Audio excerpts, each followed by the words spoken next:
So I'm going to start with something you may not know. Only 6% of all people ever go on to achieve their childhood dreams. Well, if you didn't know that, you must know that 90% of all business startups fail within their first year. Books we know and love, like Lord of the Flies, Harry Potter, Animal Farm, were rejected millions of times by publishers before they became the masterpieces we know today. When we were courageous enough to dream as children, we set goals for ourselves. But these goals proved to be insurmountable when we attempt to reach them. We're often told, follow your dreams and go find your passion. But life is simply a bit more complicated. Because sometimes following your passion hurts. My name is Lotfi. And my name is Gregory. And we are artists. Now, all of you may have had to give in something, usually work, before a given deadline. Now raise your hand. Who's had to deal with a deadline within the last month? Come on guys, I know some of you are dreading work on Monday. Submitting work still counts. So help us out, raise your hand. Great. Deadlines cause us to procrastinate because usually the prospect of doing work is so appalling, we just opt out. I mean, internal assessments and term papers, who's got time for that? But there's a big but. We're not talking about putting up internal assessments or term papers because we're too lazy to begin on them or we just want to catch up on extra sleep. No, we're talking about something much more painful, deep inside your soul. You see, when you start your journey on a certain craft, be it arts, sports, or even the profession you're in now, usually you're inspired. It's because a fire is sparked in you. It burns brightly and passionately. You may even want to seek validation by simply being better than the competition. And this is where the first problem lies. As you can see by this incredibly technical procrastinator and passion meter, the two factors are inversely proportional. You meet resistance on the way, and that diminishes your passion. As you go along, you will find competition, and this will scare you. To see the masters of your craft and the amount of work you have to put in to get to where they are, you may feel scared. And worse, when you start to doubt your own ability, I mean, it shakes you. Meet Carol. She's an adventurer looking for a legendary treasure, the city of gold. But there are thousands of other people looking for that very same treasure. Plus there's a giant snake guarding it. Now, as you saw from that picture, Kara wasn't too happy about this giant snake. I mean, the treasure is in the heart of the Amazon forest. Mosquitoes, alligators, jaguars, you name it. But we're not talking about putting off internal assessments or term papers when it comes to this sort of procrastination. We're talking about something much more dreadful. I mean, while you don't actually want to do your work or tasks, everybody loves treasure. And Kara, she seeks this treasure, she needs it. I mean, all adventurers want it, but the problem is, Kara is scared. She's afraid she'll make it. She's afraid she'll never see the treasure. She's afraid of losing out on finding a treasure that is so perfect. So she doesn't. She gives up on being an adventurer and she doesn't seek the treasure. The end. I mean, it can't end like that. That's a sad story. Well, that's real life, isn't it? I mean, there has to be something we can do about it, right? Well, this may sound cheesy, so bear with me. I mean, just say it. Remember why you started. Guys, I know this may seem like a fortune cookie advice, but where else to remember your passion than where it was originally found? Remember where you started. Introspect, meditate, and remember. See, the goal is quite secondary when you think about it. What matters is the beginning of the journey and what keeps you moving forward.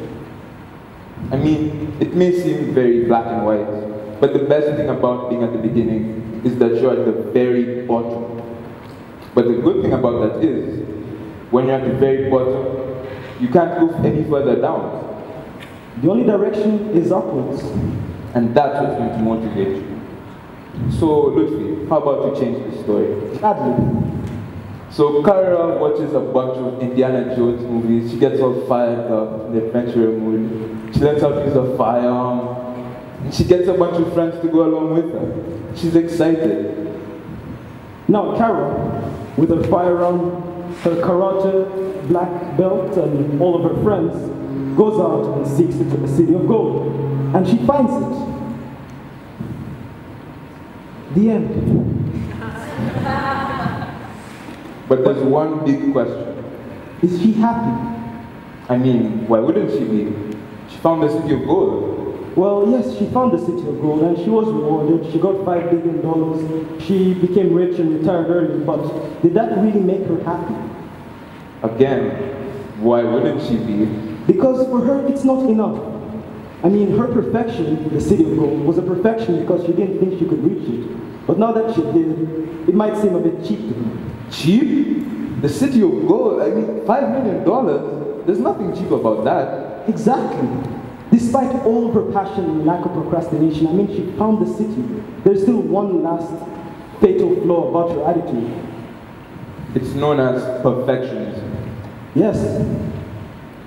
See, like many other artists, Kara set the bar way too high for herself, and she didn't expect to achieve it. But when she actually did, she has nothing else to do. She feels quite empty. She's still hungry. So what Kara needs to do, like many other artists, is to remember why she started and appreciate her work. Self-appreciation is truly the key. Realizing that what you did was commendable and enough in and of itself is truly the only way to appreciate yourself. At this point, perfectionism isn't a goal that she's trying to achieve. It's a scourge that needs to be removed through self-appreciation. So, as we've learned, self-love is the key. And self-appreciation will eradicate perfectionism. So, listen, I'm a writer. That means I create worlds. But I also look at the world and think to myself, what a boring world. So I want to do something better. I want to make something better. In fact, I will do better. Watch me. Now, I admit that I developed my creative talents writing stories on fanfiction.net. And every story that I wrote, it ended on the same note. They were just abandoned and left to rot for all eternity. I stopped writing them. And it was because of one thing. I didn't think they were good. From a personal and objective point of view, I really thought that they weren't good and weren't worth my time. And feeling that way, I thought to myself, if I can't do one thing good, why should I do anything at all? So I just left it. And I fell into a mild depression and I stopped following my artistic journey. But there was something very curious about what happened. With every story, in a chronological order, they would gain more followers and more favorites. I'm not making these numbers up, fellas. Like, I actually became better. And realizing this, I realized that perfectionism just held me back. While I thought I could do better because I always scrutinized myself, I realized that no, that was a mistake. I shouldn't always scrutinize myself to the point where I stopped doing what I love. So, you know what I did? I just booted up a Word document and I just came up with a plot on the spot, and then I just kept writing to my heart's content without stopping. Because I knew that if I stopped doing things, I would just shrivel and I'll just lose my abilities. I know that I'm imperfect, I know that I'm not good enough, but I'm getting there. And that's what makes me happy. That is my art. It's who I am.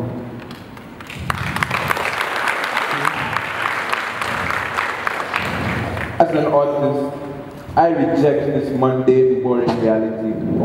And I like to replicate what I see. You see, art isn't about the perfect circles and the straight lines. It's about the artist's interpretation.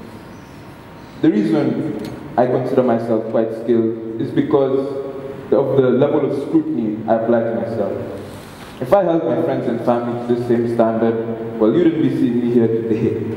My family would hate me and I would have no friends. But is it really worth, are the skills really worth all the anxiety you get when you look down to see what you've created or are almost done creating? Well, as you can see, most of my work is unfinished. But I don't think that's a bad thing. The reason I was scared to finish them is because of this perfectionism that we're talking about. Reaching that goal, that pinnacle, that finished product, it scared me and I didn't really want to see it. But now, in recent past, I've learned to grow out of it. I continue to draw, regardless of how it looks so far. Because again, art isn't in the perfect circles and straight lines. A mistake is not a blemish, but a signature. And that is my art. So, to reach your perfection, you must do the following of 3 things. You must obviously begin. Then when you lose passion, remember why you started and rekindle your passion. And at the end, once you do reach what you think is the top, you must remember to appreciate yourself. Remember why you started and appreciate yourself. If there's one thing I'd like each and every person in this crowd to take away from this talk, is to remember why they started. Some of you in the diploma may have picked subjects which you don't really like right now. Some of you who go to work every week may have fallen out of love with your job. But I need you to understand, there's a reason you fell there. There's a reason you picked that course. So remember that fire that ignited you and pursue your passion. Thank you.